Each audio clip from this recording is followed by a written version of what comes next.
New York City, early April 1836.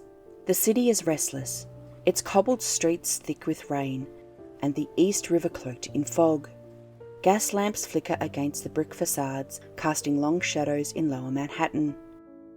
At 41 Thomas Street, a modest brothel stands quiet, but inside, a tragedy is about to unfold, one that will ignite a media firestorm and forever change how America reports crime. This is the story of Helen Jewett, born Dorcas Doyen, a woman who reinvented herself, captivated the elite, and met a violent end that became the nation's first tabloid sensation. What follows is a tale of ambition, scandal, murder, and a courtroom drama that exposed the fault lines of class, gender, and justice. Helen Jewett was born Dorcas Doyen in Temple, Maine, on October 18, 1813. Her early life was marked by hardship. Her father, an alcoholic, struggled to provide stability. After her mother's death, Helen was sent to work as a domestic servant in the home of Chief Justice Nathan Weston of the Maine Supreme Judicial Court. There, she was exposed to books, refinement, and the trappings of upper-class life. She was intelligent, curious, and strikingly beautiful. But by the age 17, scandal forced her out. Rumours swirled of an affair with a local banker, an indiscretion that shattered her prospects in polite society. Helen fled Maine, shedding her past like a skin.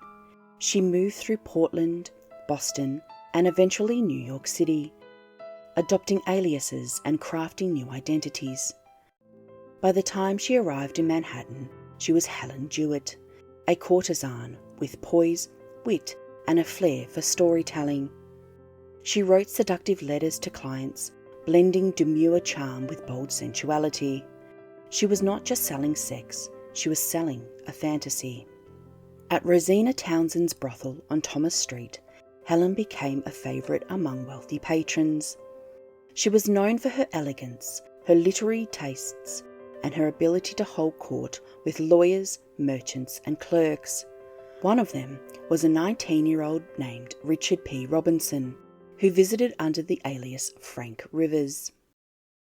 April 9, 1836. It was a Saturday night, and the brothel was busy. Robinson arrived around 10 p.m, reserved and aloof. He had been Helen's lover for nearly a year, but their relationship had soured. Helen had threatened to expose him, perhaps over unpaid debts, perhaps over betrayal. Around midnight, Robinson was seen entering Helen's room. The door closed behind him. Hours passed. At 3 a.m, Rosina Townsend smelled smoke. She rushed upstairs and found Helen's room engulfed in haze. The bed was smouldering. Helen lay motionless, her body partially burned. Her skull bore 3 deep hatchet wounds. Blood soaked the sheets. The fire had been set deliberately, an attempt to destroy evidence. Townsend screamed for help. Police arrived quickly. A cloak resembling Robinson's was found near the scene. He was arrested the next morning, calm and emotionless, even when confronted with Helen's still warm corpse. The murder shocked the city. Newspapers pounced. The New York Herald, founded just a year earlier by James Gordon Bennett, turned the case into a media spectacle. Bennett published graphic descriptions, interviews with brothel workers, and courtroom sketches. He even visited the crime scene himself, writing with lurid detail. Public opinion split. Some saw Helen as a fallen woman who met a fitting end. Others saw Robinson as a privileged youth shielded by wealth and connections. The trial began on June 2, 1836. The prosecution relied on testimony from Rosina Townsend and other sex workers who had seen Robinson enter Helen's room. But the judge instructed the jury to disregard their accounts because they were prostitutes. Robinson's defence, led by former District Attorney Ogden Hoffman, painted him as a respectable clerk with no motive. They offered an alibi. Robinson had allegedly been at his boarding house during the time of the murder.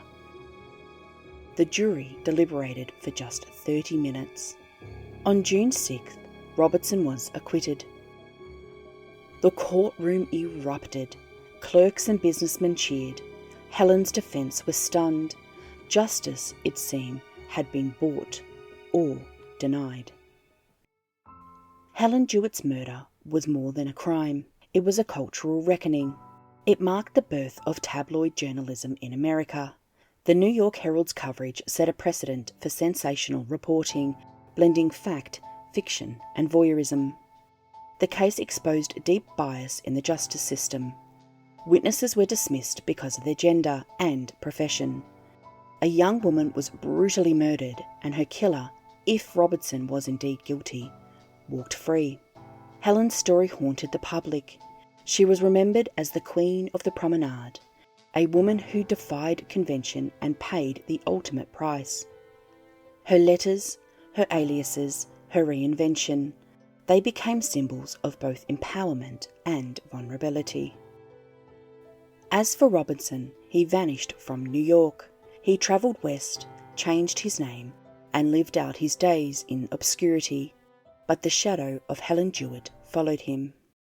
Today, her story endures, not just as a murder mystery, but as a mirror to the society that judged her.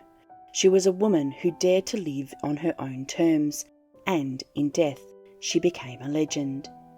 So next time you hear about a scandal splashed across headlines, remember Helen Jewett, the woman whose death lit a fuse for America's obsession with crime, sex, and spectacle.